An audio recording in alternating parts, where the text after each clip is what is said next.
Hello world, it's John Pinto, your roving realtor, video blogger, podcaster, bon vivant. And I am here with Matt Tryon, nutritionist. And today our subject for What the Gut is, why do so many people have gut issues? When you're watching TV at night, you're thinking, oh my God, these poor people, everything is all screwed up. You look at 2 minutes worth of commercials and most of it is about some kind of GI upset. So Matt, please enlighten us. Why do so many people have gut issues? There's too many Super Bowls, that's why. Too many Cheetos. Well, there's a lot of things that affect the microbiome. One is obviously the food, and that is probably one of the biggest reasons. Stress impacts our microbiome, sleep impacts our microbiome, exercise impacts our microbiome. There are a lot of factors that go into what impacts our microbiome and thus the gut issues that we have. Some of the things that come up, though, have a lot to do with the stress. And this is what I mean by stress isn't necessarily psychological stress, although that is a factor. But the stress that we put on the body by what we eat. Because when we don't have the right nutrients that go into the microbiome, it can't use a lot of the stuff that we're eating. Because it needs a certain type of ingredient for it to develop these short-chain fatty acids and other molecules. And this is really important because 95% of, for example, serotonin is actually generated in the gut. And that is what's used in the brain for coordinating our moods or behaviors. So a lot of the things that our body needs are generated in the gut. And molecules that we need for the body itself are also generated in the gut. So that's one of the reasons that we don't have a very good,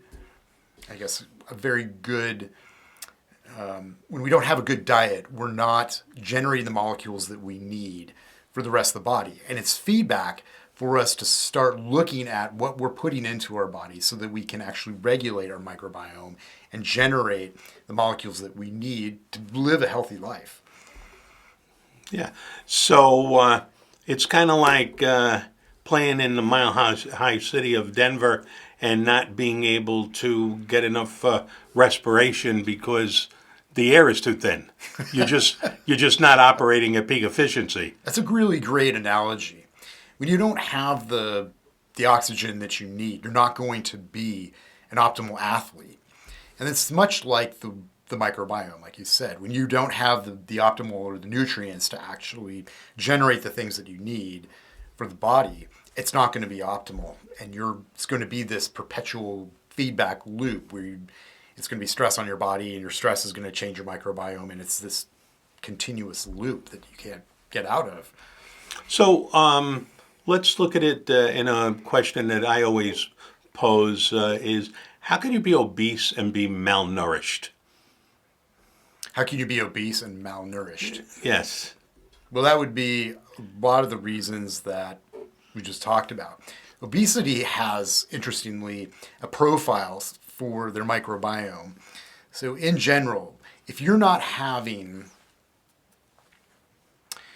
an optimal microbiome that's producing these molecules, it impacts your metabolism. So a lot of these molecules also have an impact. And for example, like Firmicutes is one of the phylums that are involved with this. People who have obesity generally have a shortage of this particular phylum of bacteria, but it changes your metabolism. These molecules do things across the body that not just for inflammation regions, but also change your metabolism and change how you process fat, how you process carbohydrates. So this is why having a diet that feeds the microbiome in a correct way impacts not just obesity, diabetes, other things. That's why they're trying to link or seeing all kinds of links from diseases to the microbiome itself.